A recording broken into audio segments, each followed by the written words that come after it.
Alive and alert on the north side of the dirt. It is your man D Real coming at you with another Be Real with D Real, where edutainment explains it. I am exhausted, you guys. I am 100% exhausted. I have had a long day, not to mention a 4 hour live last night that went on an hour longer after I got off of it. And I feel like, I don't know, I'll keep my feelings to myself. Um, Maybe for another time. That's not what this video is about. This video is about the Squadron Supreme / Sinister. It is also an action figuring video, and I'm going to give y'all a little bit of clarity on who the Squadron Sinister Supreme are, and then we're going to look at the Squadron Supreme Sinister sort of figures. But before we do all of that, we need to get the legalese out of the way. Comment, like, subscribe, and share the Be Real with D Real page so that when the material comes out, you get it. If you're digging with a brother shoveling to put some dirt in my bucket, comment, like, subscribe, and share, because edutainment is what I do. Okay, let's talk about the Squadron Sinister / Supreme. The Squadron Sinister, different team, made their debut in this comic. Actually, they had a cameo for you sticklers for details in Avengers number 69, where they appeared on the last page, where you're just like, ooh, look at these guys.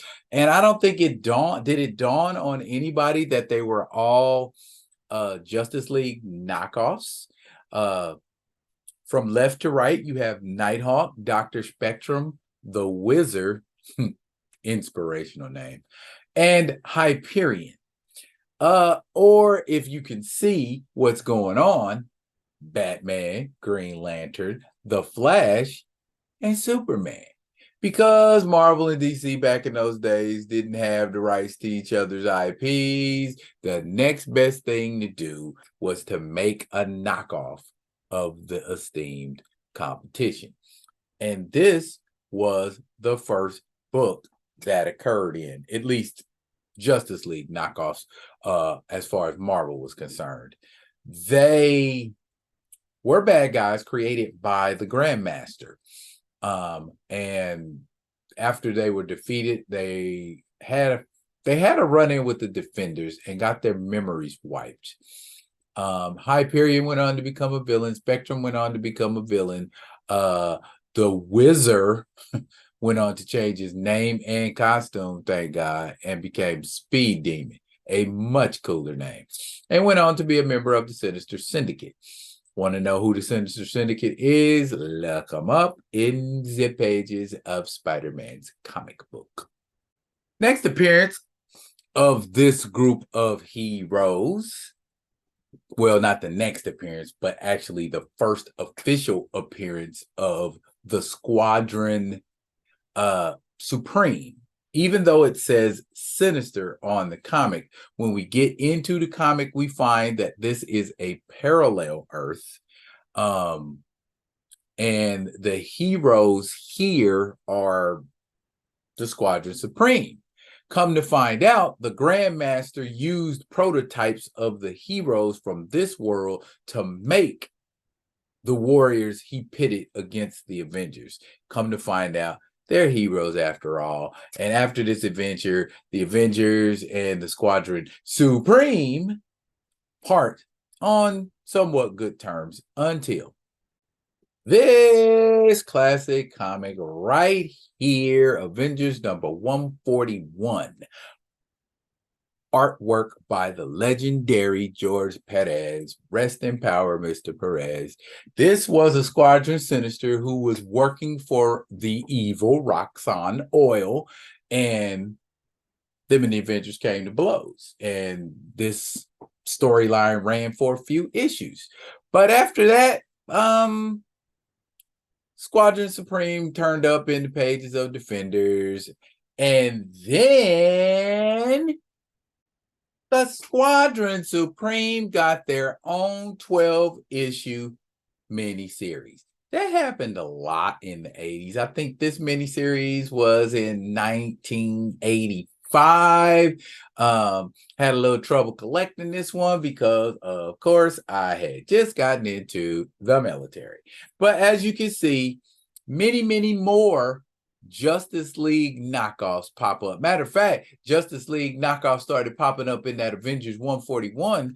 And then later on, I believe it was issues 148 and 149 that pitted members of the Squadron Supreme like Tom Thumb, Golden Archer, and Lady Lark, Green Arrow, Black Canary, that kind of a thing against members of the Avengers. And that was the last time, I believe, we saw this incarnation of the Squadron Supreme until we got a different incarnation of these heroes in Heroes Reborn #1. The Earth has been flipped, and many of the Avengers don't remember who they are or how the world was before, but Blade remembers. And instead of the Avengers, we have the Squadron Supreme as the Earth's premier superheroes.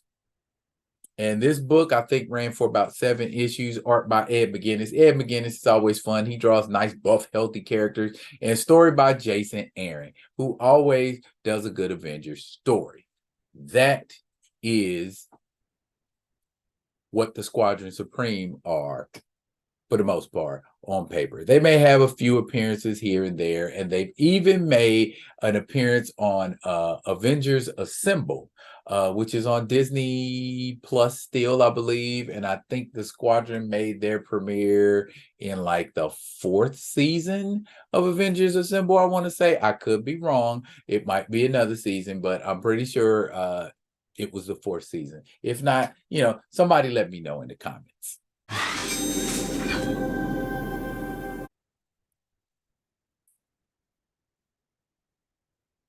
Let's get the action figure. And here is your Squadron Supreme / Sinister. On the right, which would be Dr. Spectrum's right, in the middle, to his right is the Squadron Supreme, and to his left is the Squadron Sinister. If you look up on the screen there we got the Squadron Sinister. Now, I want to talk a little bit real quick about each squadron and how they differ. And I can kind of center myself right here. There we go. We bring Wizard in. Look, we're not Wizard. He's called the Blur. Okay, there we go. Now, you got over here, let's just kind of focus on Sinister. And the reason I put Dr. Spectrum in the middle is because he is a part of both squads. This figure here, this is a Speed Demon figure, came out early mid-2000s, I want to say. I like the fact that this particular figure is built like a runner. You know what I mean? He's got a thin build, is what I'm saying. He's not, you look at the Hyperions back there, and you can see they're just like big goons. But like here, Speed Demon / Wizard, he's built for speed. You know what I mean? And his body type definitely reflects that. And other than that, ain't really too much more that you could say about Speed Demon. I hate that they don't have a wizard suit. Then we got this Nighthawk here. This is actually Nighthawk's. Look down, Nighthawk. Pay attention. Okay, This is actually Nighthawk's costume from his time when he was in the Defenders. Yeah, I like that costume. That's actually a pretty cool looking costume. And then they didn't add the claws until like the late 80s because Wolverine had claws, and the only way for you to be cool was to have claws. And he also had a jetpack in the back of this fancy cape, so he didn't do a whole lot of his acrobatics and tricks that you see him doing when he's initially introduced in uh, Avengers number 70. Okay, rounding this crew out, Sinister with Hyperion. And as you can see, I like the fact that Hyperion is a big, buff, muscular fella compared to Nighthawk. And taller. So, not a whole lot I really want to say in regards to Hyperion, except, he leads the Sinister, more or less. And you've got your Sinister right there. That is your Squadron Sinister. Now, we smack these guys out of the way and move to our Supreme Squad, Heroes Reborn. Heroes Reborn Supreme Squad. Let's start off with Spectrum, who has, glowies that you can put on him, and, he can have a nimbus of energy emanating from the prism. The other accessory, he's got an actual prism. See that? Holding it in his hand. Yeah. Specs has got a whole prism, y'all. And that costume is as colorful as we remember. Does anybody remember what Dr. Spectrum's weakness was? It was very cheesy, like the Green Lantern's weakness to the color yellow, or to wood, like Alan Scott's weakness was. But drop in the comments if you can remember what Dr. Spectrum's weakness was. But Dr. Spectrum, not a whole lot, to him. Just that very chromatic costume, the prism, and he's got two different hands.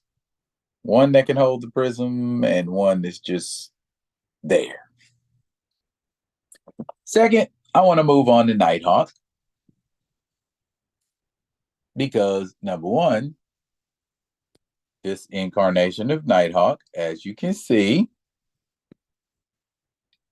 is of African American descent. Kyle Richmond is black. And also there was a Marvel Max series about the Squadron, and the Wizard, or the Blur, or whatever you want to call him, he was also of African American descent too.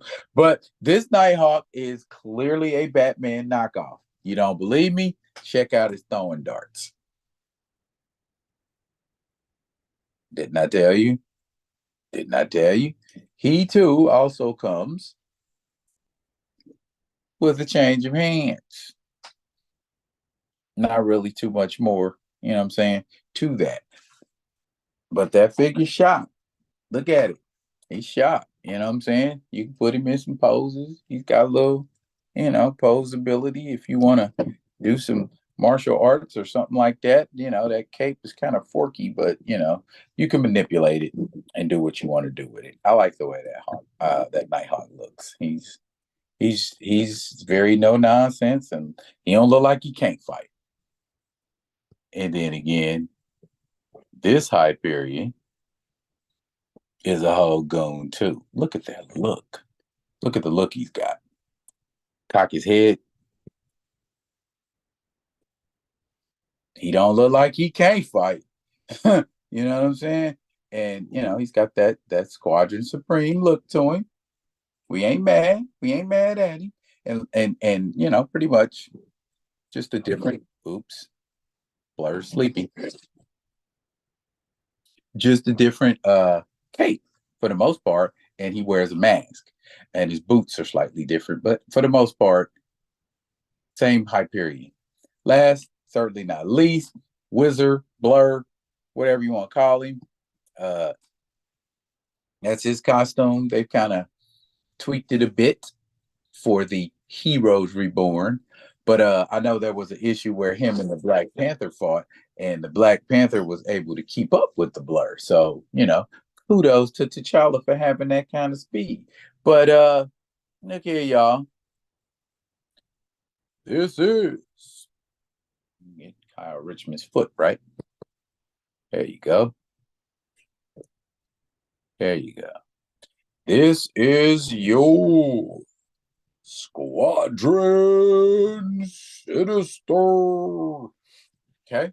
They're going to be up to some stuff in a neighborhood near you. That's it for now, y'all. But fret not. I will be coming at you with another one of them other ones. And until I do, y'all be good. Be good to each other.